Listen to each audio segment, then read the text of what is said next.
Key to a Christian life. Yan, yung binasa po natin dito po sa Colossians chapter 1 verse 24 to 29 na ang talagang susi daw po talaga bilang isang Kristiyano sa ating buhay ay walang iba kundi si Jesus. Kaya sabi nga po, di ba, sa Colossians, sabi po doon ni Pablo po doon, di ba, sabi niya, kinagagalak niya yung paghihirap na kanyang nararanasan. Kasi alam niya alam niya na si Jesus talaga yung susi sa ating buhay pag tayo po ay lumalapit sa Panginoon. Kaya sabi po dito sa intro, sabi niya, no one can live the Christian life in his own strength. Sabi to, wala man daw po sino man sa atin na maaaring mamuhay bilang isang Kristiyano sa sariling lakas lang.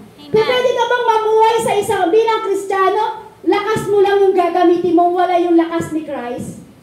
Meron po bang mamumuhay po sa atin dito yun? Wala po, di ba? Wala kahit sino sa atin na pwedeng mamuhay na sa pamamagitan lamang ng kanyang lakas. Kasi kung ang lakas mo lang, mapapawi lang din yan. Pero yung lakas na ibinibigay ni Kristo para sa atin, kahit ikaw'y makakabitaw na, kahit ikaw nangihina na, pero ang Lord, nandun pa rin yung kalakasan ng kapangyarihan ng Diyos para hindi ka makabitaw. Amen? Amen? Sabi po dyan, yes, so many people try to just that, but in practice. Ngunit napakarami daw pong mga tao na sumubok ito. Sinubukan nila bilang mamuhay sa mundong ito, sinubukan nila na sa sariling lakas ko lang kaya. Sabi po dyan, sariling lakas o kaya sa sariling paggawa lang nila. Alam niyo po kasi, pag sariling lakas at sariling paggawa po natin, makakabitaw tayo doon. Amen? Amen po? Amen. They believe a life that please Him is possible only through their effort. Naniniwala po tayo bilang isang Kristiyano sa buhay po natin na sabi po dyan, naniniwala daw po tayo sa isang Kristiyano daw po yung parang yung buhay na nakalulugod po sa ating Panginoong Hesus. Sabi po, di ba, yung parang posible lamang na yung parang kailangan natin pagsumikatan. Yung parang kailangan natin magsumikap para makita natin talaga yung dapat meron tayong effort pagdating sa Panginoong Hesus. Sabi yan, the key to the Christian life is to allow Christ to live His life through you. Ang susi daw po sa buhay natin, ang susi daw po sa isang Kristiyano, ay yung payagan mo si Kristo na manahan sa puso mo, o yung susi daw po bilang sa buhay po natin, yung payagan natin si Kristo na siya ang manirahan sa puso natin. Amen? Kung baga, payagan mo si Kristo na siya ang pumasok sa puso mo. Payagan mo si Kristo na siya ang gumalaw sa buhay mo. Payagan mo si Kristo na siya ang makialam ng area ng buhay mo. Kasi sabi, yun daw po yung susi. Kaya nga sabi, di ba, ang susi daw po natin sa isang Kristiyano, sa pamumuhay po natin, walang iba kundi tayo magtiwala sa ating Panginoong Hesus. Amen po? Sabi po dyan, di ba, sabi po dyan, dapat, sabi po, di ba, si Kristo dapat ang maging susi bilang namumuhay kay isang Kristiyano. Kasi kung hindi si Kristo ang magiging susi sa ating buhay, wala po. Amen? Kaya nga po tayo naligtas kasi siya yung naging daan. Siya yung naging susi kung bakit po tayo ay naligtas. Kung bakit meron kang magandang pangangatawan ngayon, kung bakit meron kang magandang buhay ngayon, kung bakit meron kang kaligtasan ngayon, walang iba kundi sa ating Panginoong Hesus na nagpapako sa krus, nagpahirap at ibinigay ang kanyang buhay para tayo ay maligtas. Amen? Kasi alam niyo po, kailangan natin ang susi natin sa buhay po, walang iba kundi si Kristo. Sino naniniwala dito ang susi sa buhay natin, walang iba kundi si Kristo? Amen? Siyempre, hindi man po kayo pupunta dito kung hindi po kayo naniniwala kay Christ. Amen po? Kaya lang po, ito po kasi minsan, alam natin na susi po si Kristo sa ating buhay. Pero alam niyo po, bago natin malaman na si Kristo yung susi sa ating buhay, siya yung daan para tayo po ay maging maayos, dati ang buhay po natin ay magulo. Amen? Amen? Sino nagsasabi dito, nakilala niya si Kristo, maayos na ang buhay niya? Bago niyo po makilala si Kristo, maayos na po yung buhay niyo? Hindi po, di ba? Kaya sabi po dito, our condition before salvation. Ang sabi po dyan, yung ating kalagayan daw po ng ating buhay, yung bago pa daw po natin makilala si Kristo o bago daw tayo maligtas ni Kristo, yung condition ng buhay po talaga natin ay napakapangit. ng time na naalala, nang inaaral ko po bang gabi, sabi ko Lord, naalala ko kung paano yung dating buhay ko ay napakapangit. Sabi ko, Lord, bago mo ako maligtas, bago kita makilala, at bago ko ibigay yung pagtitiwala ko sa iyo, Lord, ang pangit ng buhay ko. Parang nire-refresh ko yun sa isip ko, Lord, pero dahil binigyan mo ako ng kaligtasan, dahil na niligtas mo na ako, Lord, naging maganda yung buhay ko. Alam niyo po yung time na yan, nang inaaral ko po, nire-refresh ko, sabi ko, Lord, napakabuti mo sa aking buhay. Kasi, yung hindi pa kita nakikilala at hindi mo pa ako nililigtas, yung kondisyon ng aking buhay ay napakapangit. Sobrang pangit po talaga yung pamumuhay ko dati. Ang pamumuhay ko po dati, masasabi natin, isusumpa ako ng lipunan. Hindi ko na po sabihin, secret lang po. Amen. At kami na lang po ng Lord ang nakakaalam po niyan. Pero alam niyo po, sobrang pangit kasi yung buhay ko, walang patutunguhan yung time na yun. Ako po ay rebellious sa aking magulang yung time na yun. Hindi ako umuwi sa aming tahanan. Ako po ay makikitulog lang po sa mga kaibigan ko kasi ang aking magulang nyon na nanat tatay ko ay wala silang pakialam sa aming magkakapatid. Para lang po kami makapag-aral, kami po ay bilang isang nag-working student po kami. Nagtrabaho po ako para ako po ay makatapos po ng pag-aaral. Hindi po ako nakatapos ng college. Pero glory to God, hindi mo po importante na tayo po ay graduate. Ang kailangan ay ang puso natin ay malapit sa ating Panginoong Hesus. Dumating po kasi yung time na wala na pong pakialam yung magulang namin. Kasi hinahayaan kami. Ang ginagawa ng magulang namin, nagsusugal lang po sila. Nanay ko nagtutungits. Yan, yung tatay ko is nagmamadyong. Halos kinabukasan na sila uuwi. Kami magkakapatid, walang kinakain. Dahil sa ganung bagay na yon, natuto kaming mamuhay sa sarili namin para kami ay magpatuloy sa pag-aaral. Tapos dumating yung time na ako'y nagtatrabaho na po, ako po ay napariwara. Ang pangit talaga ng buhay ko kasi, syempre po, laki po akong Manila. Alam po natin kung ano yung kalagayan sa Manila, at hindi po natin masasabi, napakaganda ng pamumuhay sa Manila. Masasabi ko po, napakasarap pang manirahan sa probinsya kaysa sa Manila. Kasi sa Manila, mapapahamak po talaga. Hanggang sa time na yan, nakita ko, ang pangit talaga ng buhay ko. Hanggang sa meron akong kaibigan na sila po ay naglilingkod sa ganitong gawain. In-invite nila ako, sabi niya, Bible study. Ako po ay sige po, umaatid po ako nyon. Hanggang sa dumating yung time na nakakarinig na po ako ng salita ng Diyos. At yung puso ko ay parang patuloy ng dinudurog yung time na yon. Hanggang sa dumating yung time na gusto ko nang ibigay, gusto ko nang magbago sa Lord, gusto ko nang baguhin yung buhay ko, gusto ko nang ibigay yung buhay ko sa Panginoon. Hanggang sa dumating yung time na nakita ko, ang pangit ang kondisyon ng buhay ko. Sabi ko, Lord, ang pangit talaga. Kamukha ni Suraida. Hindi, joke lang po. Sabi ko, Lord, ang pangit talaga ng buhay ko, Lord. Hanggang sa dumating yung time na merong isang kanta na pinarinig sa akin. Bago po ako makakilala sa Panginoon, ito yung unang-una na narinig ko na awitin sa Panginoon. Alam niyo po, bago po kantahin ni Sister Cheska, buksan niyo po yung puso niyo. Buksan niyo yung tenga. Pakinggan niyo kung ano yung sinasabi ng awit na ito. Baka sakali po tayo po ay makarevive sa mga bagay na ano man nangyayari sa ating buhay. Kasi nung narinig ko po itong kanta na ito, doon po ako nagkaroon ng time na sabi ko, Lord, suko na ako. Lord, pagod na ako, Lord. Ligtas mo na ako. Ayoko na sa ganitong pamumuhay. Sige po, awitin po ni Sister Cheska. Pakinggan niyo po yung ano po yung awitin na to. Laro sa hangin ang buhay ko. Di malaman kung saan tungo. Sumasabay sa agos ng mundong ito. Ako'y gulo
makuha ang kaligtasan na nagmumula sa ating Panginoong Hesus.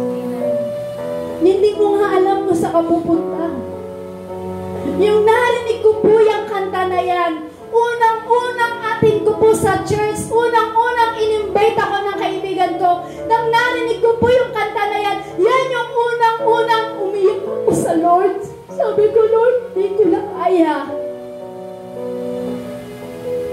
Lord, nasaan ako kung wala ka? Sabi ko sa Lord, Lord, ligtas mo na ako, Lord.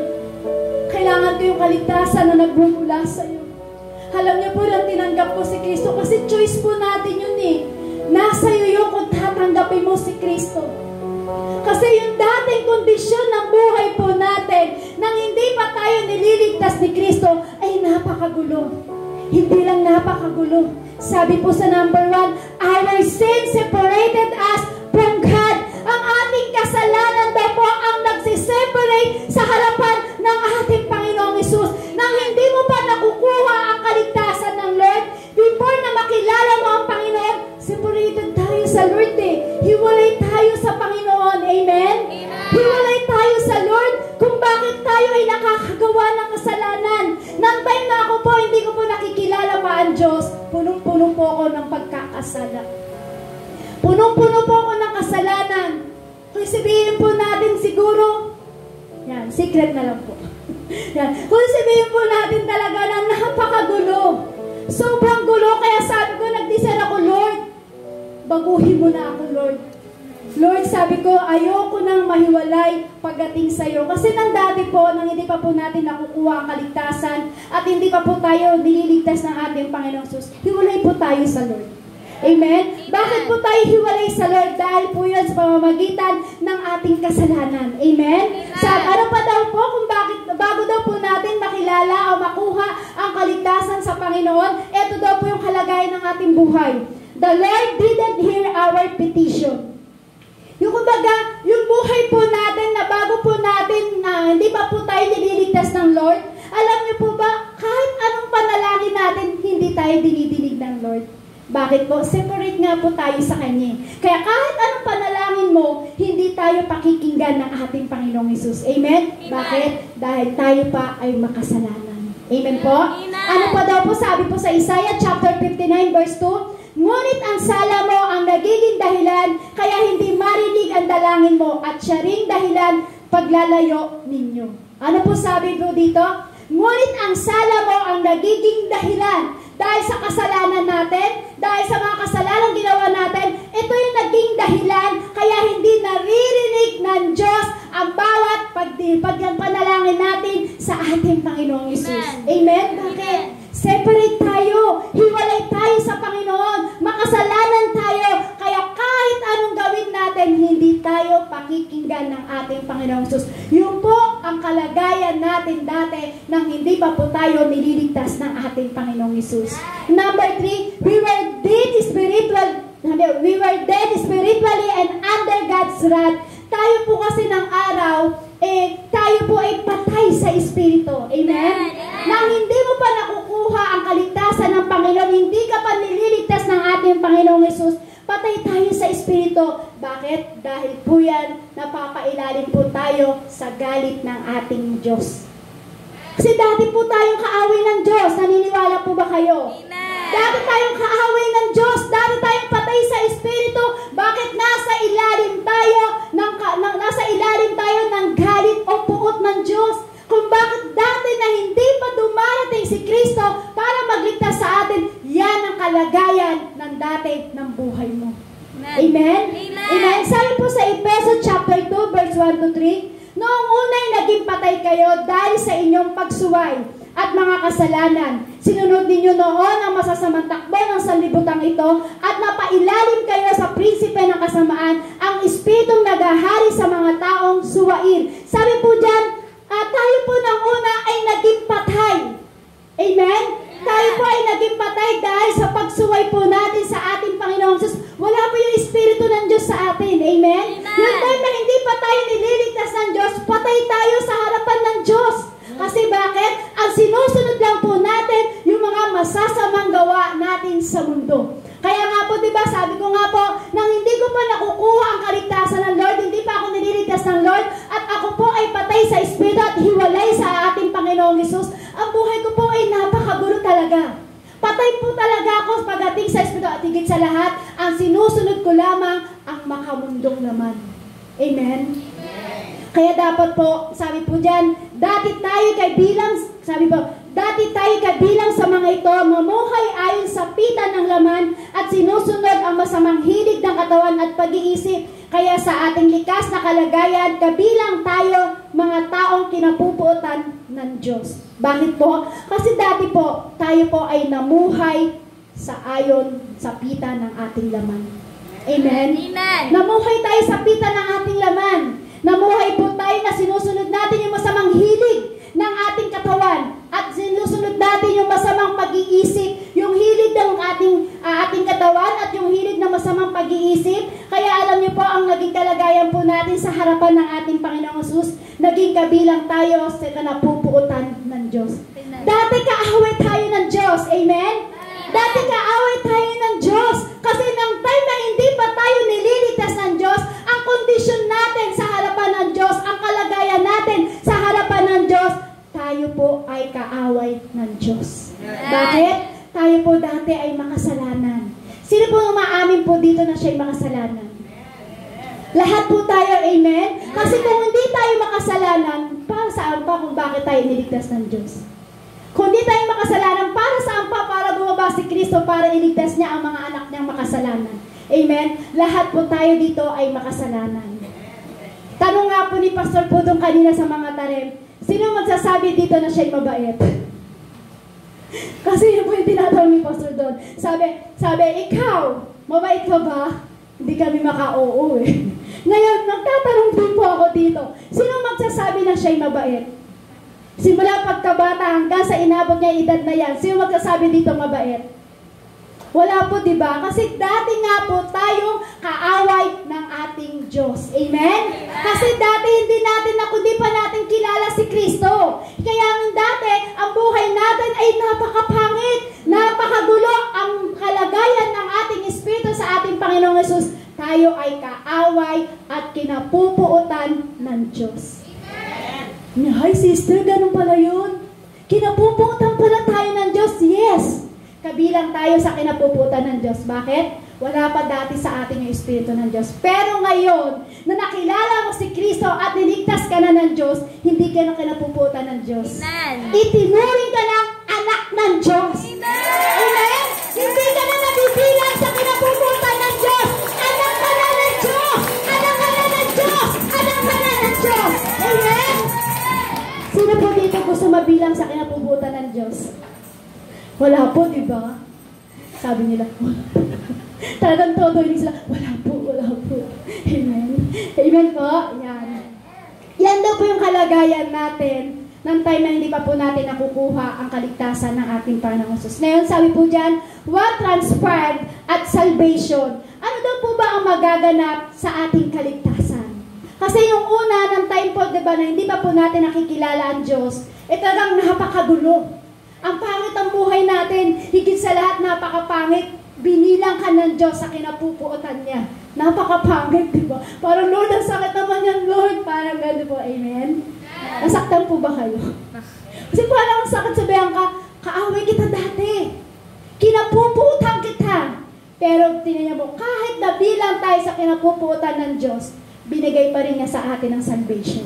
Amen? Ibinigay pa rin niya sa atin yung kaligtasan. Kaya sabi po dyan, what transpired at salvation? Ano daw po ba ang magaganap kapag tayo ay niligtas ng ating Panginoong Hesus? Ano daw ba ang magaganap sa atin pag tayo ay binigyan ng kaligtasan ng Diyos? Ano daw po ba magaganap sa atin para pag tayo po ay binigyan ng salvation ng ating Panginoong Hesus? Ito po, number 1, sabi po, the Holy Spirit must first convict us that we need God's forgiveness. Sabi po dyan, dapat daw munang tayo daw po, yung time na, sabi po daw, magaganap daw po ang kaligtasan na ating Panginoong Hesus, na tayo binigyan ng salvation ng Lord, tayo daw po pala ikukumbinsihin ng banal na Espiritu. Amen? Kasi kung wala po yung banal na Espiritu, dati kang matigas. Amen? Sino po dito yung matitigas ang puso? Number 1 po ako dyan. Aamin po ako dyan. Uy, ayaw nila magtaas. Ulitin ko po. Sino po dito ang matitigas na puso? Dati. Amen. Amen. Dati po. Di naman sinabi ngayon eh. Kasi lahat na tayo ay anak na ng Diyos. Amen? Amen? Ang ibig sabihin po kasi, sabi nila, dati.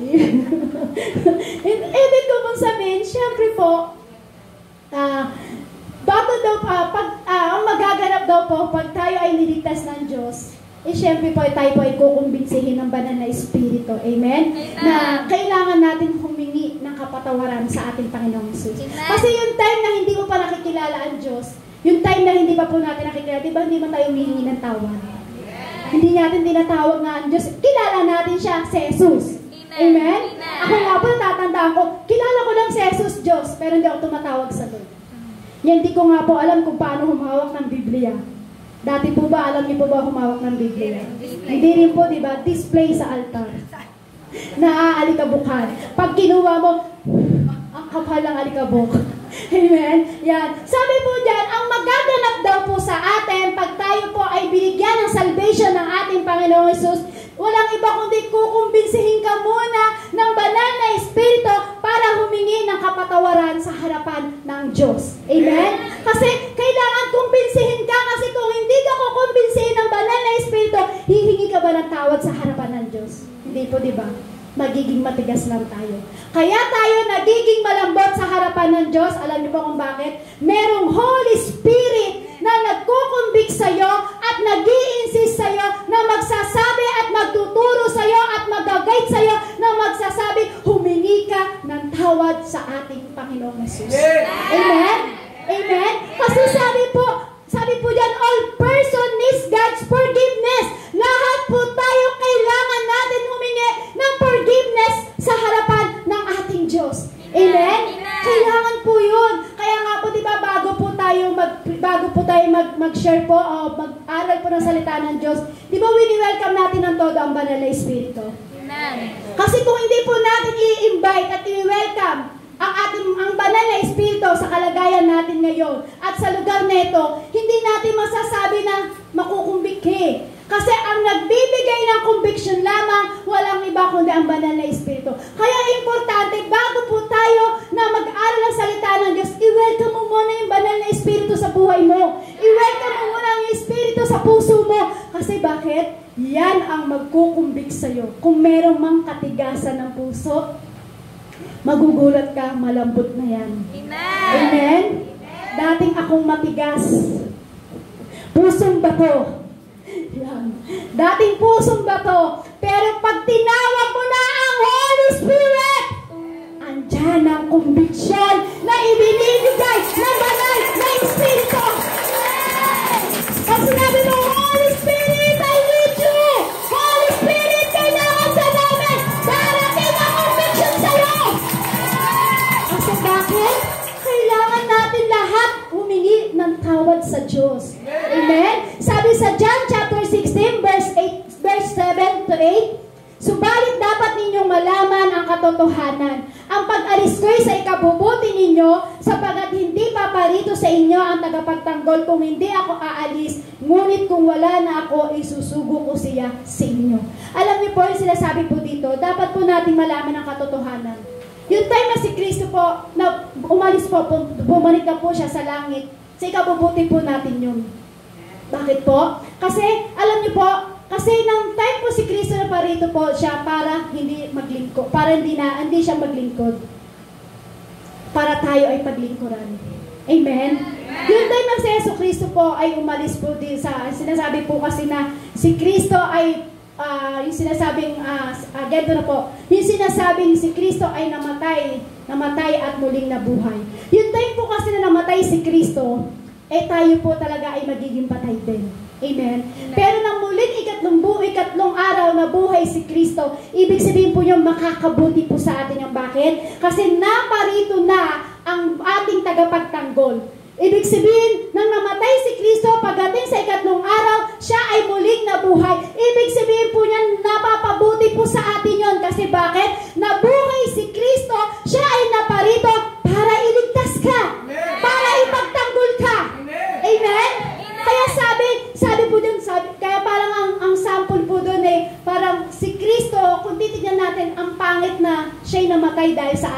kasalanan. Pero kailangan gawin ni Christ yun. Amen? Kasi kung di niya gagawin yun at hindi siya mabubuhay sa ikatlong araw, hindi siya mapaparito para tayo magkaroon ng kaligtasan. Amen? Amen. Ganon din tayo, kapatid. Yung time na hindi mo pakilala ang Diyos, yung time na ang kondisyon ng buhay mo o kalagayan ng buhay mo ay napakapangit. Patay tayo sa espiritu nyo. Pero yung time na nakilala mo si Kristo, dumating yung tagapagligtas mo, dumating yung tagapagtanggol mo, napabuti sa iyo yun, kapatid. Bakit? Nakilala mo si Kristo na nagbibigay sa iyo ng kaligtasan. Amen? Yun daw po yung maghaganap. Pag tayo po pala ay humihingi ng tawad sa ating Diyos, ibig sabihin palang maghaganap yung tunay na kapatawaran ng ating Panginoong Hesus. Magaganap na paparito siya at isusugo siya ng ating Diyos Ama para tayo ay iligtas. Amen? Magaganap pala yun, kapatid. Magaganap ang salvation sa iyo kapag ikaw pala ay humihingi ng tawad sa ating Panginoong Hesus. Pagdating niya ay kanyang pinatutunayan sa mga taga-sanlibutan na mali ang pagkakilala nila tungkol sa kasalanan, tungkol sa pagiging matuwid, at tungkol sa paghabol ng Diyos. Paano po ba dito? Sabi po dyan, patutunayan sa mga taga-sanlibutan na mali ang pagkakilala nila tungkol sa kasalanan. Paano po ba ito? Yung sinasabi na mali yung pagkakilala nila tungkol sa kasalanan, parang ganito po yun. Pag sinabi nila, ang kasalanan lang daw po ay pag pumapatay. Amen? Tama po ba? Ang kasalanan, ang pagkakilala po nila pag makasalanan ka, pag ikaw ay nagnanakaw. Ang kilala lang po nilang kasalanan pag ikaw ay nakikiapid. Tama po ba? Yun lang yung alam natin dati na kasalanan. Pero alam niyo po ba, mali. Marami tayong bagay na ginagawa sa ating buhay. Marami tayong pinagdadaanan sa mundong ito na napakaraming pagkakasala. Amen.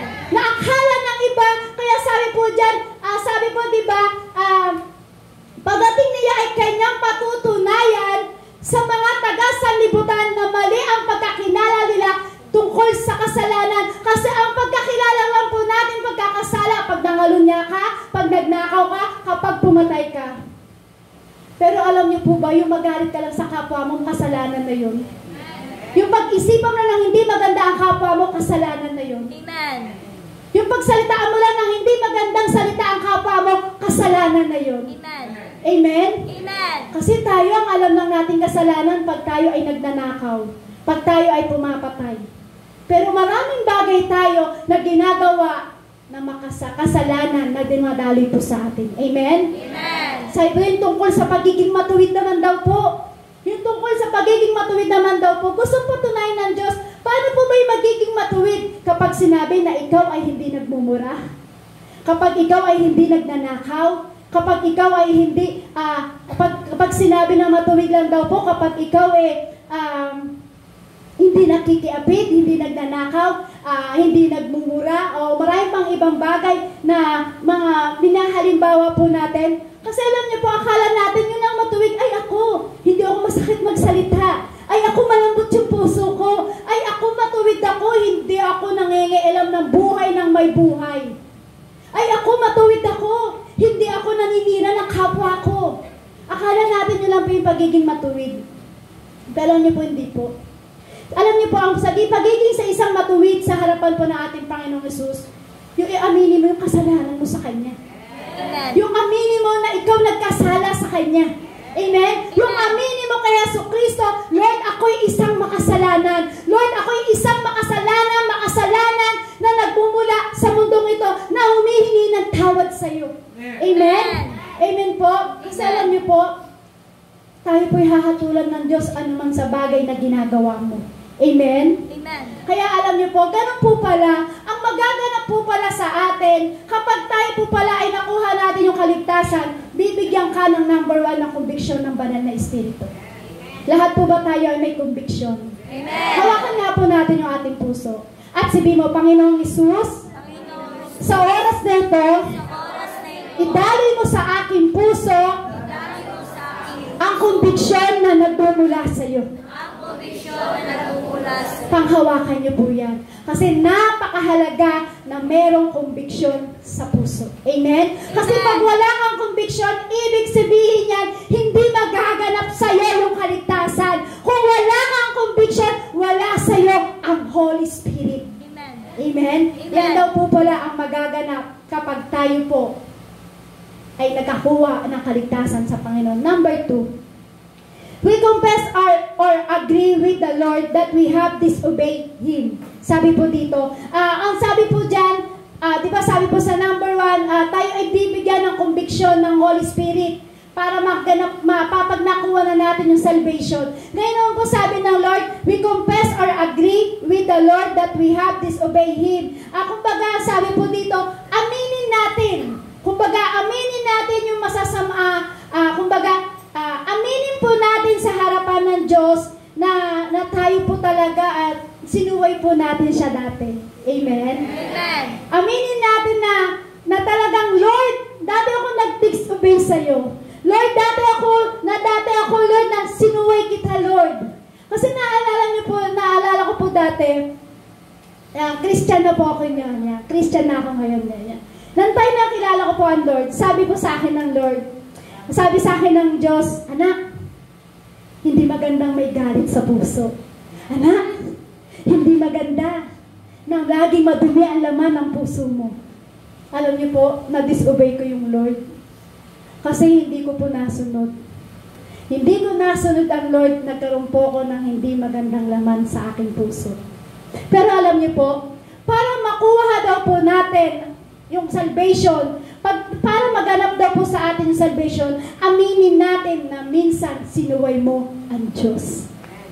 Para daw makuha mo yung salvation, aminin mo sa buhay mo, sa harapan ng Diyos, aminin mo, dati sumuway ka sa Lord. Amen? Dati nasuway natin ng Lord. Hindi ko man alam kung ano yung ginawa nyo, kung bakit sinasabi ng Lord, dati kang anak, ang dati kitang anak, sinuway mo ko anak, dati anak, sinuway mo ko dahil yung bagay nito pinagawa ko sa'yo, hindi mo nagawa. Hindi ko po alam kung ano yung naging kalagayan nyo. Pero base po sa akin, yun po yung parang naging disobey ko sa Lord. Kasi sabi ko sa Lord, kasi ako po ay lumaki ng punong-puno ng galit sa magulang ko. Kasi nga po dahil pinabayaan kami, ilan po kami magkakapatid. Nang time na yun, 4 pa lang po kami. At kami po ay kanya-kanyang talagang trabaho para lang po kami matustusan po namin yung sarili namin. Nagkaroon po ako ng galit sa aking magulang. Pero alam niyo po, na nakilala ko si Christ, hindi po pala dapat. Kahit anong gawin ng magulang mo, hindi ka dapat sumamaan loob. Amen. Kahit anong sama ng magulang mo, yan pa rin yung magulang mo na ibinigay ng Diyos sa'yo, na mag-guide sa'yo. Kasi hindi ka naman lalaki sa mundong ito kung hindi ka mahal ng magulang mo. Amen. Siguro, iba lang yung pagkakilala ko sa magulang ko dahil na, siguro, naging addiction lang sila sa sugal. Kaya ganun. Pero pinapakain naman po kami pag umuwi sila. Pag umuwi sila, napakaswerte namin. Sabi namin magkakapatid, sabi ko, Kuya, ate, sabi ko, kakain na tayo. Pinapaulam kami tinapa. With miswa, at least may kinakain kami na hindi namin galing sa pinagpaguran namin. Amen? Yan. Mahal pa rin po kami ng Lord. Ayan. Sabi po ng Lord, para maganap daw po pala yung salvation, bago maganap sa atin yung salvation, aminin natin sa Lord na sinuway natin minsan ng Panginoon. Minsan hindi natin sinunod ng Lord. Sabi po sa 1 John chapter 1 verse 9, if we confess our sin, He is faithful and just to forgive us our sin and to cleanse us from all unrighteousness. Sabi po dito sa Tagalog, subalit kung ipinapahayag natin ang ating mga kasalanan, patatawarin tayo ng Diyos sa mga ito at lilinisin tayo sa lahat ng ating kasalanan sapagkat siya'y tapat at matuwid. Ano po, napakaganda ng promise ng Lord. Sabi po dito ng Lord, kung ipinapahayag natin ang ating mga kasalanan, patatawarin ka ng Diyos, kapatid. Kung ipinapahayag mo na yung kasalanan mo pala, makukuha mo ang kapatawaran ng ating Diyos. Amen? Makukuha mo ang kaligtasan. Pag inaamin mo pala ang kasalanan mo, makukuha mo ang tunay na kalinisan ng iyong buhay. Amen? Pag inaamin pala natin sa harapan ng Diyos na tayo ay makasalanan, patatawarin ka at lilinisin ng Diyos ang iyong pamumuhay. Amen? Sabi po dito, pag inamin daw po natin ang ating kasalanan, at tayo po ay makukuha natin kalinisan, at lahat ng ating kasalanan ay patatawarin ng Diyos. Bakit? Sapagkat siya'y tapat at matuwid. Tapat at matuwid ng Diyos. Kapag inamin mo sa Kanya, Lord, ako'y isang makasalanan. Lord, ako'y isang makasalanan. Tapat ang Diyos at matuwid. Makukuha mo ang kapatawaran at paglilinis ng ating Panginoong Hesus. Amen? Amen. Amen po? Amen. We trust that Jesus' death on the cross paid the best we ought for sin. Sabi po to, at dapat daw po tayo ay magtiwala po tayo na binayaran na ni Christ. Binayaran na ni Christ yung ating kasalanan kung bakit siya po ay nagpapako sa krus. Amen? Binayaran na ng ating Panginoong si Kristo yung utang natin sa pagkakasala. Kasi si Kristo, pinayagan niya ang sarili niya na ipako sa krus. Pinayagan niya yung buhay niya, ibinigay niya at inalay niya yung buhay niya para sa ating mga makasalanan. Para sa atin yung kapatid, para sa iyo, para sa ating lahat. Tiniis niya, naputungan siya ng korona ng tinik. Na pag diniin niyo ay talagang tumutusok at tumatagos talaga sa utak ni Christ. Hanggang sa ipinako siya. Ang laki ng butas sa kanyang palad. Para sa iyo yun, kapatid. Para makuha mo yung kaligtasan. Amen? Amen. Kung kaya subukan mo magpapako sa krus para sa kapatid mo.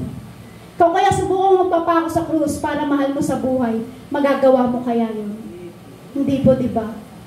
Walang makahihigit sa pagmamahal ni Kristo. Amen. Bakit? Grabe kung magmahal ang Diyos.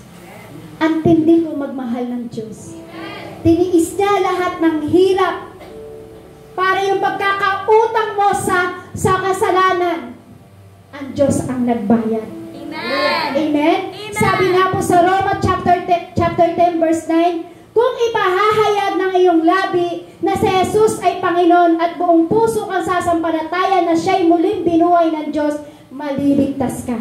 Sabi po sa Roma chapter 10 verse 9, kung ipinapahayag ng iyong labi na si Jesus ay Panginoon at buong puso kang sasampalataya na siya'y muling binuhay ng Diyos, maliligtas ka, kapatid. Pag pinapahayag ng labi mo na si Jesus ay Diyos at si Jesus ay buong puso kang sumasampalataya sa Diyos, sabi ng ating Diyos, binubuhay ka niya muli at maliligtas ka.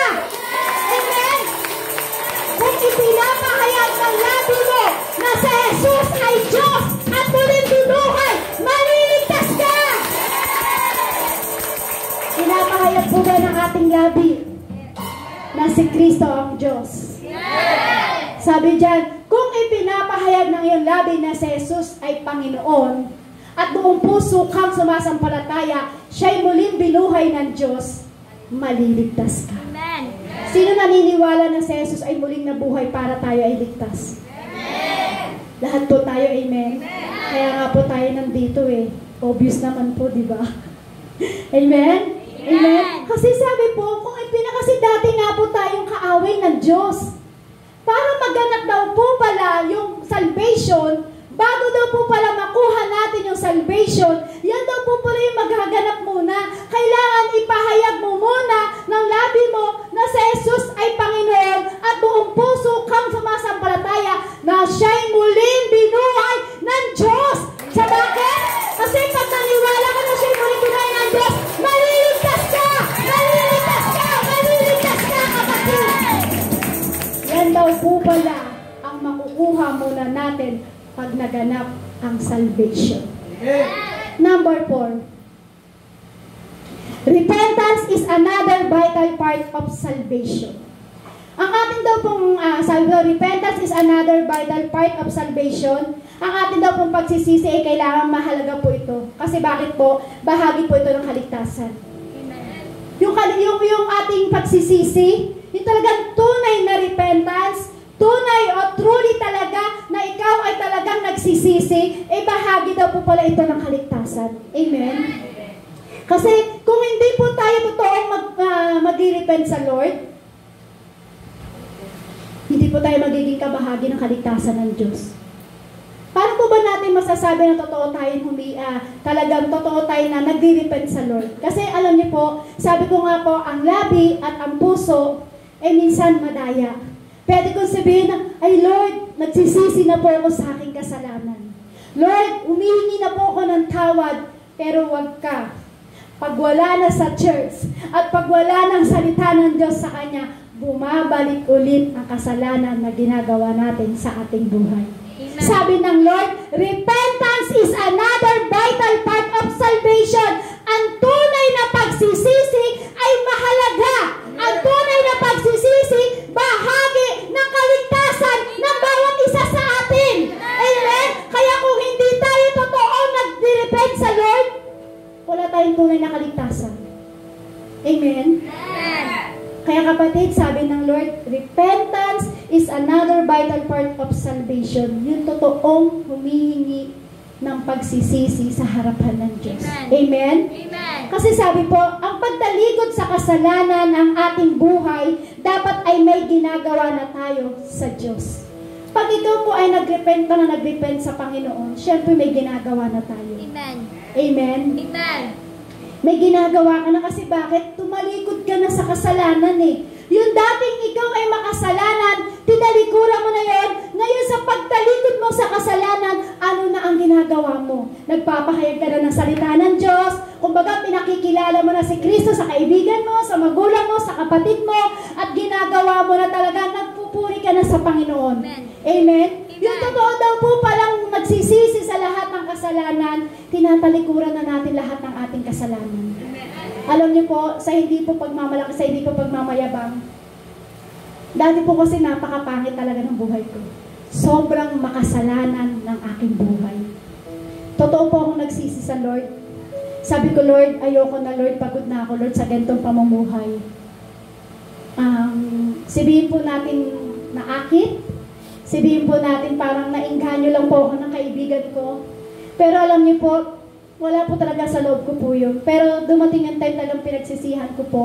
At sinabi ko, Lord, ayoko talaga yung ganito, Lord. Sabi ko, humingi talaga ako ng todong repent pagdating sa Lord. Talagang pinalinis ko yung buhay ko po sa Panginoon. Hanggang sa dumating yung time na ang Diyos po ito nagbigay po sa akin ng way para talaga po ako ay hindi na makabalik sa ganung pamumuhay. Dumating yung time na pinakilala po sa akin si Pastor. Si Pastor yung way, kasi yung pamilya po nila ay talagang ang pamilya po nila ay talagang naglilingkod sa Lord kasi may tiyahin po siya na nagpastora, may kapatid po siyang pastor, at mga kamag-anak po nila ay talagang sa ganitong gawain talaga. Pero kami ni Pastor yung time na yun, maloko pa po kami ni Pastor. Mabisyo, ganyan. Pero dumating po yung time na, yung sinabi ko, Lord, gusto ko na magbago. Dumating yung time na pinadala po sa akin si Pastor na para maging way, para ako po ay mapalayo sa bagay na yun. Dumating po yung time yan, in short, na maging mag-asawa na po kami. Shortcut na lang po kasi yung oras. Kasi dumating po yung time na kailangan ko talagang lisanin yung bagay na yun. Kasi kung hindi po sa pamamagitan ni Pastor at hindi po sa pamamagitan ng kanyang tiyahing at kanyang kapatid po na Pastor, hindi ko po makikilala ang salita ng Diyos. Amen? Amen. Hindi rin po ako makakapagbago po sa aking pamumuhay. Hanggang sa dumating yung time na, pero na po kaming tinawag ng Lord. Doon po kami nag-repent ng todo. At doon namin nakita yung tunay na kaligtasan na ibinibigay ng Diyos. Amen. Bakit? Kapag tinalikuran pala natin yung tunay na kasalanan na ating ginagawa, makukuha mo yung kaligtasan. Amen? Amen. Sabi to, but we still have two problems. Meron pong kahit tayo po ay magsisi ng todo sa harapan ng Diyos, may problema pa rin po tayo. Amen? Amen. Sabi mo siyang katabi, may problema pa rin pala tayo. May problema pa rin pala tayo. Hindi mo ano yun. Yan, amen? Ibig sabihin po pala, kahit po talaga na tayo mag-depend ng talagang todo sa Panginoon, may problema pa rin po. May dalawang problema. Sabi po dito sa number 1, our world is full of rebellion, disobedience, corruption, and wickedness. Amen? Sabi po dyan, kahit mag-repent tayo ng todo at magsisi tayo sa ating Panginoong Hesus, may nagiging problema pa rin po sa atin. Ito po yung nagiging problema sa atin. Minsan, nagiging rebellion po tayo sa harapan ng Diyos. Minsan naman po, nagiging disobedience pa rin po tayo sa harapan ng Diyos. Minsan, nakukurap yung puso po natin pagdating sa harapan ng Diyos. Minsan, nagiging wickedness po tayo sa harapan ng Diyos. Amen? Kumbaga, yung ating mundo po kasi ay punong-puno po ng paghihimagsik. Yung mundo na kinalalagyan po natin ngayon ay punong-puno ng pagsuhay. Yung mundo na kinalalagyan mo o yung pamumuhay mo ngayon ay punong-puno ng katiwalaan at kasamaan. Amen? Amen. Yun po yung number 1 naging problema rin po natin. Kahit pala magsisi ka sa Lord, kahit magsisi ka pala kasi nandito tayo sa mundo ng punong-puno ng rebellious. Nandito ka sa mundong ito na kinalalagyan mo ng punong-puno ng pagsuway sa harapan ng Diyos. Narito ka sa harapan sa mundong ito na punong-puno ng mga bagay na kasamaan. Kaya kahit mag-repent tayo sa Lord, pag tayo po ay naakit ng bagay na ito at nainganyo ka, patay kang bata ka. Amen? Amen. Kaya kailangan natin mag-repent ng todo sa Lord. Amen? Amen. Ano pa daw po ang pangalawang problema? We still have what the Bible calls the flesh. Meron po sinasabi po sa Bible na yung laman. Amen? Sabi po dyan, we still have what the Bible calls the flesh, or that part of us that because of all patterning desire to rebel against God. Sabi po, meron daw po tayong tinatawag na flesh. Kumbaga, nasa laman tayo. Amen? Subukan mo kurutin yung sarili mo. Kurutin mo lang. Saan ka? Nasa espiritu o nasa flesh? Saan po? Sige, try mo ulit kurutin yung sarili mo. Kurutin mo lang. Huwag mo namang susugatan. Kurutin mo lang. Ano nararamdaman nyo? Sakit. Nasa espiritu ka o nasa flesh? Nasa flesh. Bakit? Kasi narito tayo sa mundong ito ng punong-puno ng bahagi ng flesh. Punong-puno ng makalaman. Amen? Amen. Narito tayo sa mundong ito ng punong-puno ng makalaman na mundo. Amen? Amen. Siguro niyo po, alam niyo po kung ano po yung ibig ko sabihin. Amen po? Amen. Na kahit mag-repent tayo ng todo sa Lord, may dalawang problema po tayo. Amen? Amen. Lalo-lalo po sa flesh. Kasi dito po tayo nadadaya eh. Pagdating sa laman, pag nasaktan ka na, ayawan na. Tama po ba? Pagdating sa laman, nasaktan ka na, takbuhan na. Pag ikaw ay nasa laman, yan ang nagiging problema natin. Dahil tayo ay nasa laman, dahil tayo ay nasa flesh, once na ikaw ay masaktan, once na masaktan ang laman mo, once na masaktan ang flesh mo, damay na ang Diyos. Nawawala yung tunay na paghingi ng repent pagdating sa Lord. Amen? Amen. Kasi nasa laman ka eh. Amen? Kanina na kinurot nyo yung sarili nyo, ano ang naramdaman nyo? Masakit. Amen? Ganon din po tayo pagdating sa puso. Once na ikaw ay nasaktan, magkakaroon ka ng bagay na problema na yan. Kaya sabi, tunay na paghingi ng tawad sa Lord. Tunay na pagsisisi, tunay na nagre-repent sa harapan ng ating Panginoong Hesus. Bakit? Para kahit dumating yung bagay na yan sa'yo, hindi ka masasaktan. Amen? Amen. Sabi sa Romans chapter 12 verse 2, "And do not conform to this world, but be transformed by the renewing of your mind, that you may prove what is that good and acceptable and perfect will of God." Sabi po sa Tagalog, huwag kayong makiayon sa takbo ng mundong ito. Sa halip, hayaan ninyong baguhin ng Diyos ang inyong pag-iisip upang maunawaan ninyo ang kanyang kalooban. Sa gayon, magagawa ninyo kung ano ang mabuti na kalulugod at ganap at kalooban ng Diyos. Sabi po dyan, huwag daw po tayo makiayon sa takbo ng mundo. Kasi pag nakiayon sa takbo ng mundo, yun, yung dalawang problema na yun, nasa iyo. Amen? Sabi yan, huwag kayong makiayon sa takbong mundo nito. Sa halip, Sabi po dyan, sa halip, hayaan ninyong baguhin ng Diyos ang inyong pag-iisip. Napaka-importante na pabago natin sa Lord ang ating isip. Kasi pag ang diablo ang kumontrol ng ating pag-iisip, magiging rebellious ka sa Lord. Pero pag ang Diyos ang kumontrol ng ating isip, makukuha mo at magaganap ang kaligtasan na ninanais mo sa harapan ng Diyos. Amen? Amen. Gusto kasi ng Diyos, maunawaan natin yung kanyang kalooban. Amen? Kasi sabi ng Lord, huwag ka nang umayon sa takbong ito.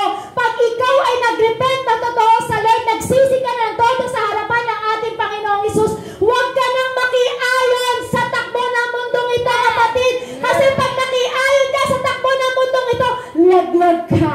Amen. Amen? Amen. Sabi mo sa iyong katabi, pag ikaw pala ay nakiayon sa takbo ng mundong ito, Pag ikaw pala ay ayon sa takbo ng mundong ito, patay kang bata ka. Bakit? Yung dalawang problema na yun nasa iyo. God's provision for the Christian life need. Yung kumbaga, sa ating Kristyan, sa ating pamumuhay Kristiyano, may nilaan na yung Diyos eh. Amen po? Amen. May nilaan na po ang Diyos sa ating buhay. Amen? Kasi sabi nga po kanina, si Kristo ang susi. Si Kristo ang susi, kaya kung bakit natin nakukuha yung mga bagay na salvation na yun. Amen? Kaya ang Diyos po ay may nilaan sa atin. Sabi yan, ang Diyos ay may nilaan sa atin bilang isang Kristiyano. May nilalaan po talaga ang ating Diyos sa atin. Amen? Kasi nakuha mo na yung kaligtasan at alam mo na si Kristo yung susi. Kaya merong nilaan ng Diyos sa atin. Jesus came into our lives to live through us.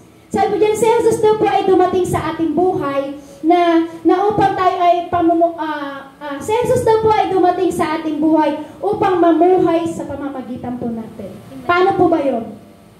Kapag pinayagan mo si Kristo na mamuhay sa puso mo, kapag pinayagan mo si Kristo na manirahan sa puso mo, sa pamamagitan mo, kapatid, pinatutuloy mo na si Kristo. Kailangan mo kasi si Christ eh. Kailangan mo ang Diyos. Kailangan bilang pamumuhay mong Kristiyano, walang ibang kailangan mo kundi si Kristo. Amen? Si Kristo ang kailangan na tumakbo sa buhay mo. Si Kristo ang dapat na pinapapasok mo sa puso mo. Si Kristo ang dapat na dumadaan sa puso mo. Higit sa lahat, si Kristo ang hindi dapat dadaan lang, dapat naninirahan siya sa puso mo, kapatid. Bakit? Kailangan mo si Kristo eh. Kailangan mo si Kristo. Kailangan mo siyang patuloyin. Kailangan mo siyang patirahin. Kasi pag hindi mo siya pinatuloy at hindi mo siya pinatira, nasa ng salvation? Wala po, di ba? Kaya kailangan patuloyin mo si Kristo. Amen? Amen. He help us think, act, and react as Jesus would is our place. Kumbaga, tinutulungan niya tayo na yung tunay na mag-isip, o kumbaga yung tunay, kumikilos at tumutugon ang Diyos po sa atin sa mga bagay na gagawin niya po sa ating buhay. Amen? Lalo na po, yung sinasabing yung place. Yung place na yon, walang iba kundi yung puso mo. Yung lugar na sinasabi dyan, na sinasabi na tutulungan tayong mag-isip at kumilos at tumutugon gaya sa gagawin ni Jesus sa ating lugar. Tutulungan tayo ni Jesus kapag si Kristo ang pinayagan mong mamuhay sa puso mo. Amen? Amen. Tutulungan kanyang mag-isip anumang bagay na tutugunin sa iyo ng Diyos kapag si Kristo yung pinanahan mo sa puso mo. Kasi siya yung nagbigay ng salvation. Kasi ang lugar ni Jesus, walang iba kundi ang ating puso. Amen? Tayo yung templo ng Diyos eh. Amen? Naniniwala po ba na ikaw yung templo ng Diyos? Amen? Kasi ang templo ng Diyos tayo. Yung puso natin. Amen? Amen. He provide and teach us to commit ourselves to Him. Kumbaga, ibinibigay daw po sa atin ni Kristo yung kanyang katuruan na talagang ang ating sarili dapat ay nakatalaga talaga sa Panginoong Hesus. Amen? Amen. Bakit po? Kasi mararanasan pa rin po natin ang tukso at kahirapan. Kaya kailangan, sabi po dyan, kailangan totoo tayo nagkukumit. Commit, hindi committed. Amen? Amen. Hindi committed. Amen po? Kailangan daw po talaga, ang buhay po natin ay talagang totoo nating ibinibigay sa ating Panginoong Hesus. Kaya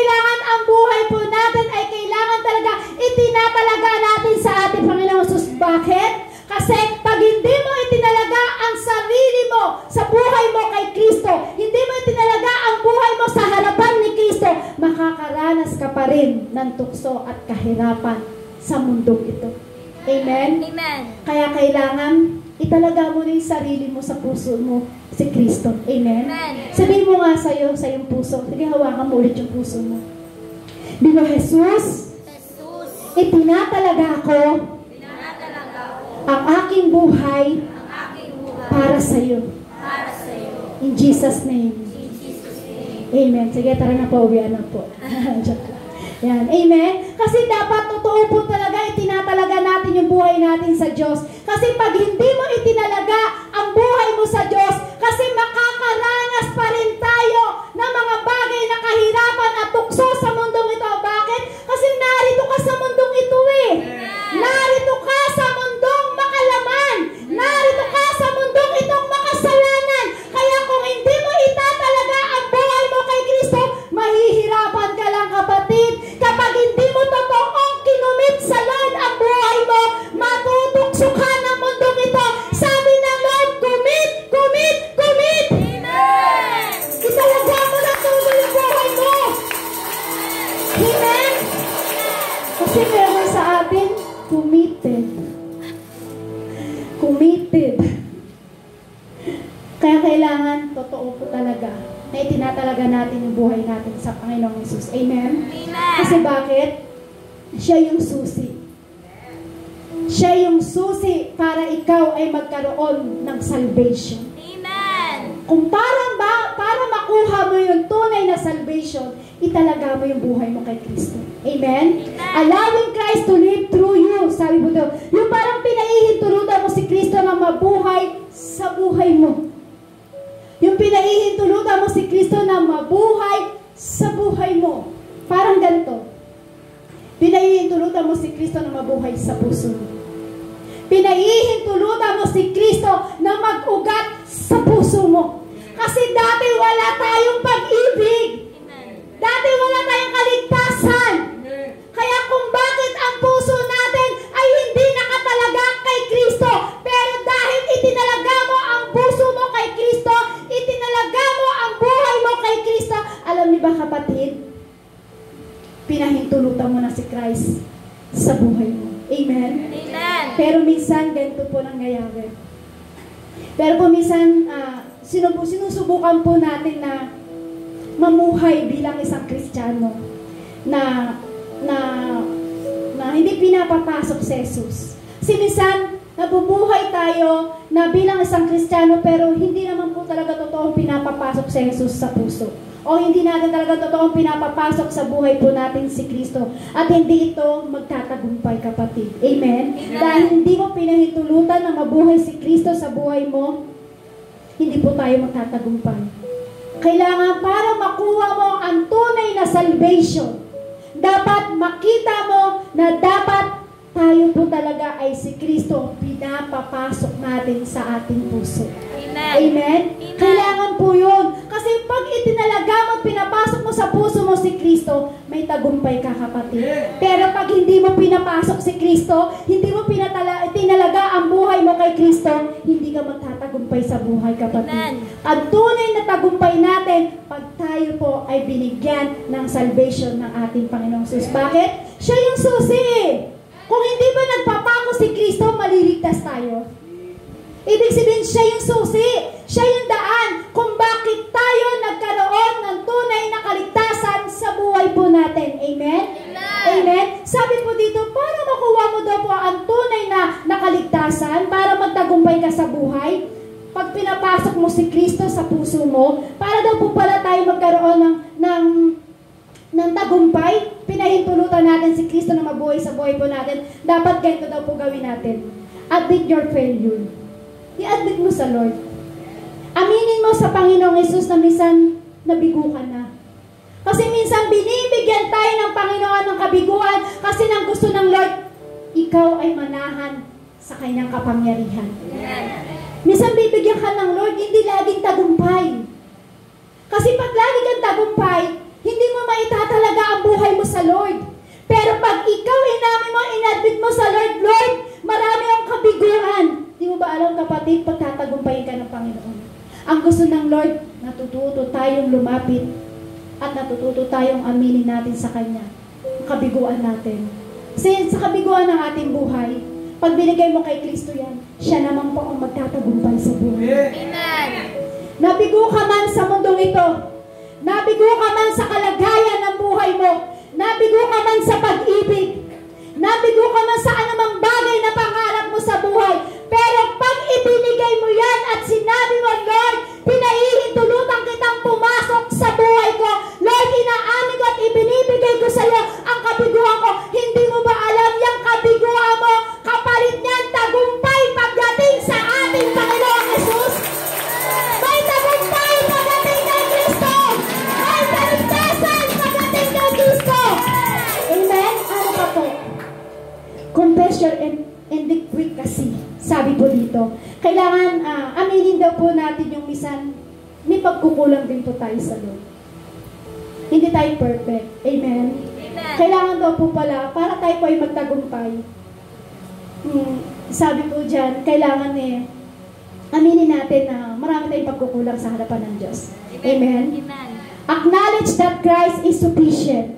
Dapat daw po kilala natin si Kristo na siya talaga yung nagbigay ng ating kaligtasan na kailangan pagsikapan natin. Pagsikapan mo na talaga si Kristo ay pumasok sa puso mo. Pagsikapan mo na talaga na para kay Jesus yung buhay mo. Amen? Amen. Sabi po dyan, abandon your life to Him. Para magtagumpay ka sa buhay. Sabi ng Diyos, ipaubaya mo ang buhay mo sa Kanya. Huwag kang manangan sa sarili mong lakas. Huwag kang manangan sa sarili mong karunungan. Kahit anong talino mo, may kabiguan pa rin tayo. Kahit anong lakas na meron ka, pag tinanggal ni Jesucristo ang lakas na yan, manghihina ka rin. Kaya sabi ng Diyos, anak, paubaya mo sa akin yung buhay mo. Para makuha mo yung tunay na kaligtasan, yung susi, yung salvation. Sabi ng Diyos, ipaubaya mo sa akin ang buhay mo. Para magtagumpay ka sa iyong buhay. Ano pa po, para tayo magkaroon ng tagumpay sa ating buhay? Confess it to be true. Yung talagang totoong inaamin mo, yung talagang umaamin ka ng totoo pagdating sa Panginoong Hesus, para makuha mo daw po ang tunay na tagumpay sa buhay mo, para makuha mo daw po ang tunay na kaligtasan, yung salvation na ibinibigay sa atin ng Lord. Yung mga bagay na yan dapat ibigay mo sa Lord, dapat ipaubaya mo sa Lord. Hindi ka magaling, hindi ka matalino, hindi ka malakas. Nabibigo rin tayo. Amen. Nangihina rin tayo. Amen? Amen. Hindi tayo laging matalino. Minsan, nawawala rin tayo sa tamang pag-iisip. Pero sabi ng Diyos, wala namang ibang susi para makuha ang tunay na salvation. Bakit hindi ako mo papasukin sa buhay mo? Bakit hindi mo papasukin si Kristo sa puso mo? Bakit hindi mo patuloyin at patirahin si Kristo sa puso mo? Para once na pinatira mo at pinatuloy mo si Kristo sa buhay mo, may tagumpay ka, wala kang kabiguan, may kalakasan ka. Higit sa lahat, ang gusto ng Lord, totoong nagko-confess sa Kanya. Ang gusto ni Kristo, totoong umaamin sa kasalanan. Ang gusto ni Kristo, totoong umaamin sa lahat ng kasalanan na nagawa. Alam niyo po yung time na hindi ko pa pinatitira si Kristo sa buhay ko. Hindi ko pa itinalaga ang buhay ko kay Kristo. Hindi ko pa talaga pinatutuloy si Kristo sa puso ko. Hindi ako marunong umamin. Hindi ko sinasabing kasalanan ko to. Yung time na hindi pa ako talaga nai-inlove sa Diyos at hindi pa ako nililigtas ng Diyos. Wala pa sa akin yung salvation na ibinibigay ng Diyos. Hindi ako umaamin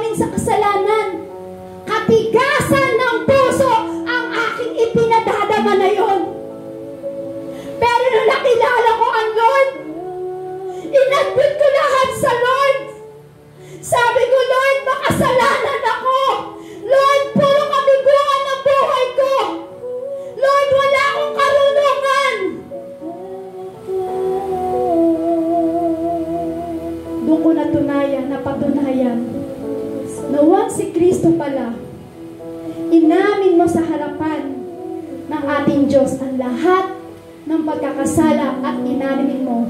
At siya yung ipinatuloy mo at pinagsikapan mo na siya ang tumira sa buhay mo at sa puso mo. Nasa iyo ng kaligtasan. Amen. Amen. Sabi ng Lord, paubaya mo sa akin yung buhay mo. Yung time na ang gulo-gulo ng buhay ko. Ang pangit-pangit ng buhay ko. Kasing-pasing pa ako ng time na yun. Sabi ko, Lord, ayoko na maruming pamumuhay. Ayoko ng kasalanang pamumuhay. Lord, yung buhay ko, pinangungubaya ko sa'yo. Sabi ko, Lord, puno-puno ako ng kabiguan.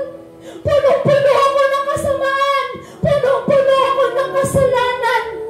Alam niyo po, para makuha ko yung tunay na salvation, alam niyo po yung ginawa ko sa harapan ng Diyos. Lumuhod ako ng todo sa Lord. Nirepent ko lahat sa Kanya. Iniyak ko lahat sa Lord. Huwag sa gawin mo para kapatid, lumuhod ka sa harapan ng Diyos at inamin mo lahat ang pagkakasala mo. Makukuha mo yung tunay na salvation. Alam niyo, yan na po yung hinahanap sa atin ng Diyos. Matuto kang lumuhod. Matuto kang lumuhod sa harapan ng Diyos. At aminin mo kung ano yung kasalanan na nagawa mo. Sabi ng Lord, anak, paubaya mo sa akin ang buhay mo. Alam niyo po, pag pinaubaya po natin yung buhay natin sa Lord, hindi ka talo. Hindi ka talo, kapatid. Pag pinaubaya mo yung buhay mo sa Lord, tagumpay ka. Tagumpay ka. Tagumpay ka. Hindi ka lugi. Hindi ka talo. Kapag itinalaga mo ang buhay mo kay Kristo, tagumpay ka. Tagumpay ka, kapatid. Marami tayong pinagdaanan sa buhay. Marami tayong kabiguan. Pero alam niyo, isa lang. Pag natutunan mong mag-repent ng todo sa harapan ng Diyos, makukuha mo yung tunay na salvation. Ganyan kabuti ang Lord. Kasi ang gusto ng Lord, pinapapasok natin siya sa ating puso. Kasi matamis lang tayo magsalita. Magaling lang yung ating labi, sugar-coated lang. Pero yung tunay dapat nakikita sa puso. Ang labi natin pwede mandaya. Ang puso natin pwede mandaya. Pero pag nakita ni Jesus, yung bagay na ginagawa mo, totoong nagsisisi ka, hindi yan kailanman madadaya. Buhay na buhay yan. Pagdating kay Kristo, isa lang sinasabi ng Diyos, anak ko, may kabiguan ka, anak ko, may kasalanan ka, anak ko, may bagay kang kaguluhan sa buhay, ba't di mo ipaubaya sa akin? Yan ang gusto ng ating Panginoong Hesus. Bakit? Siya yung susi. Siya yung nagbibigay ng kaligtasan. Walang ibang nagbibigay ng salvation. Walang iba kundi ang pangalang Jesucristo. Walang ibang nagbibigay ng tunay na salvation. Walang iba kundi si Jesus. Si Jesus! Si Jesus! Si Jesus! Si Jesus! Ang tunay na nagbibigay ng kaligtasan. Si Jesus lamang. Walang ibang pwedeng magligtas sa'yo. Hindi ka kayang iligtas ng kayamanan mo. Hindi ka kayang iligtas ng karunungan mo. Hindi ka kayang iligtas ng magulang mo. Walang ibang nagbibigay ng tunay na salvation. Walang iba kundi ang pangalang Jesus. Si Jesus lang po. Si Jesus lang, kapatid.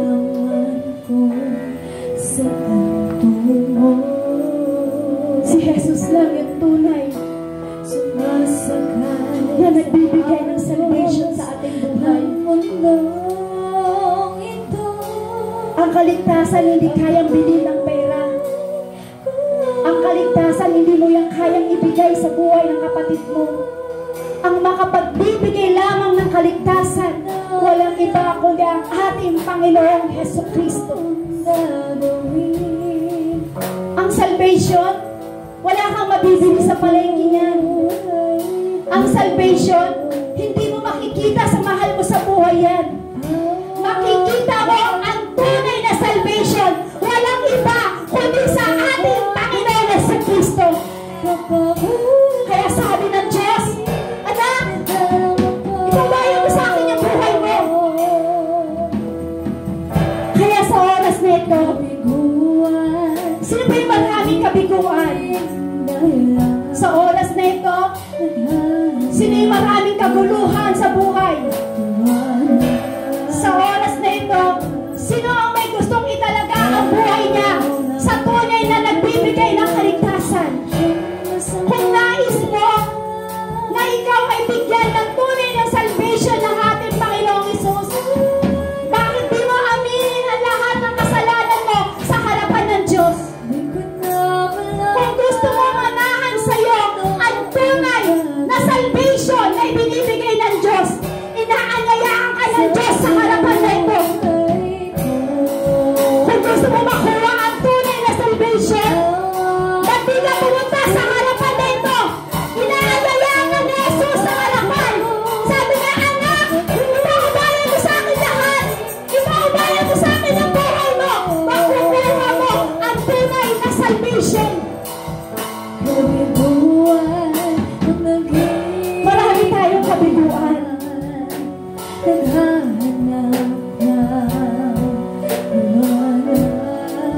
Sobrang dilim ng ating buhay. Pero si Jesus ang nagbibigay ng liwanag. Kung gusto mong magliwanag ang buhay mo kay Kristo, maaari kang pumunta sa harapan. Inanyayahan ka ng ating Panginoong Hesus. Marami tayong kabiguan sa buhay. Marami tayong kasalanan na nagawa sa Panginoon na dapat nating i-repent sa harapan ng Diyos. Bakit di ka pumunta sa harapan para hindi mo nagtawad sa harapan ng Diyos yung mga kasalanan na nagawa mo? Sabi ng Lord, anak, inaanyayahan kita sa aking harapan. Ano mang kasalanan na gawa mo, handa akong patawarin ka. Ano mang kasalanan, ano mang kabiguan na dinanas mo sa buhay, handa akong i-restore yan. Ang gusto ko lang, anak, ibigay mo sa akin yung buhay mo. Ipaubayan mo lang sa akin yung buhay mo. Pinaulit ko po, kung gusto mo talagang makuha ang tunay na salvation, inaanyayahan ka na ating Panginoong Hesus sa harapan na ito.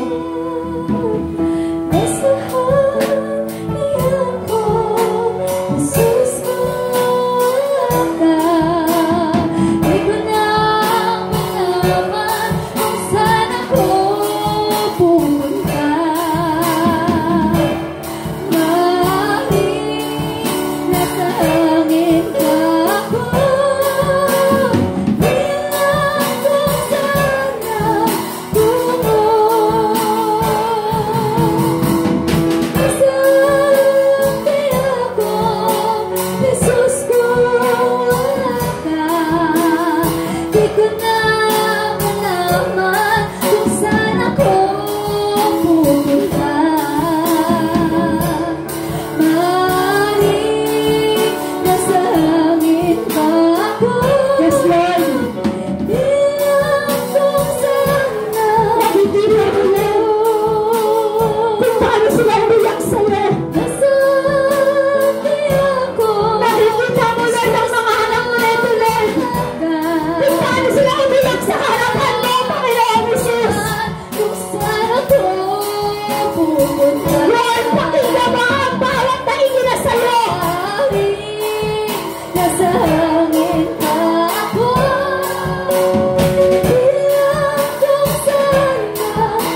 pupunta?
Salamat!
Jesus, nagpapasalamat po kami, Lord. Nakita mo yung puso namin, Lord. Kung paano, Lord, humingi ng totoong tawad, Lord. Nakita mo yung bawat puso ng bawat isang Panginoon. Nakita mo, Lord, yung bawat patak ng luha nila, Panginoong Jesus. Nakita mo, Lord, kung paano namin ibinibigay yung buhay namin sa iyo. Wala kami ibang hinihiling, Panginoon, kundi ikaw yung manirahan sa aming puso. Sapagkat ikaw yung tunay na salvation ng aming buhay, Panginoon. Panginoon, nakita mo sila, Panginoong Jesus. Nakita mo yung mga kapatid na ito, Lord. Nakita mo yung mga anak mong ito, Panginoon. Nakita mo kung paano sila lumuhod sa harapan mo. Nakita mo, Lord, kung paano nila pinagsisihan ang kanilang mga pagkakasala. Panginoong Jesus, sa oras na ito, Lord, pakinggan mo yung bawat dalangin namin. Pakinggan mo, Lord, yung bawat paghingi namin ng tawad sa iyo, Panginoon. Pakinggan mo, Lord, ang bawat bigkas ng aming labi na kung paano kami, Lord, humingi ng tawad sa lahat ng aming pagkakasala. Salamat, Lord, sa pag-ibig.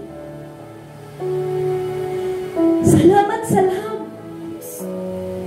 salamat sa pag-ibig na ipinadadama mo sa amin, Lord.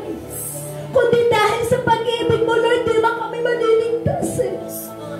Kundi sa pagmamahal mo, Jesus, wala kaming kaligtasan ngayon. Dahil kung bakit kami may kaligtasan ngayon, Lord, dahil sa pag-ibig mo yan. Dahil antindi mo ako magmahal. Grabe ka ako magmahal. Sabi mo, Lord, ang lahat na nagre-repent, lahat sa'yo, Panginoon, mamahalin mo, patatawarin mo, palalakasin mo. Salamat po marami sa'yo, Panginoon. Lord, napakinggan mo lahat ng kanilang dalangin, Panginoon. Wala kaming ibang hinihiling, Lord, kundi, Lord, makuha namin yung tunay na salvation na nagmumula sa iyo. Kung nakikita mo, Lord, ang aming puso, Panginoon, na may katigasan, Panginoong Jesus, hayaan mo, Lord, ang Holy Spirit ang maglagay sa amin ng kumbiksyon upang lumambot ang aming puso, Panginoon. Lord, anumang bagay na idinalangin nila sa iyo, anumang bagay na gusto nilang ipaayos at pa-restore sa iyo, Panginoon, Lord, pakinggan mo ang mga anak mong ito, Lord. Nakita mo, Lord, kung paano sila umiyak sa iyo, Panginoong Jesus. Nakita mo, Lord, kung paano sila nag-repent ng todo sa kanilang kasalanan.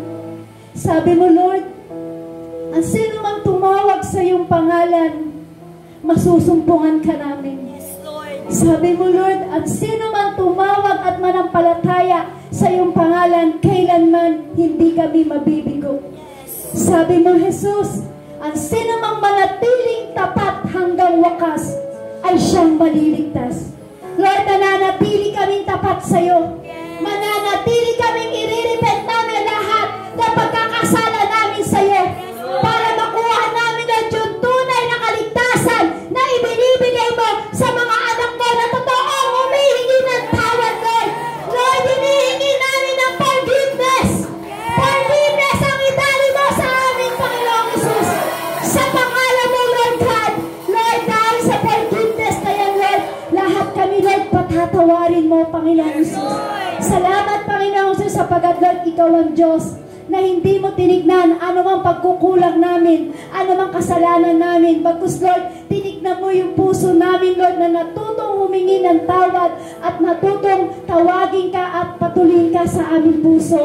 Salamat ng marami sa iyo, Lord, sa oras na ito, Lord. Sa oras na, Lord, itarak mo sa bawat puso ng aming mga kapatid ang salita na napakinggan sa iyo. Higit sa lahat, Lord, mararanasan nila ang tagumpay.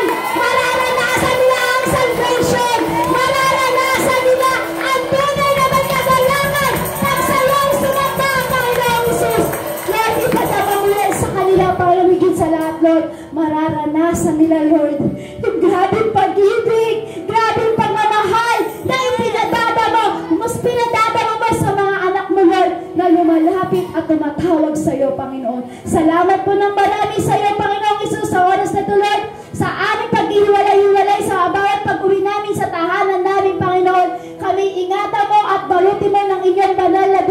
Panginoon.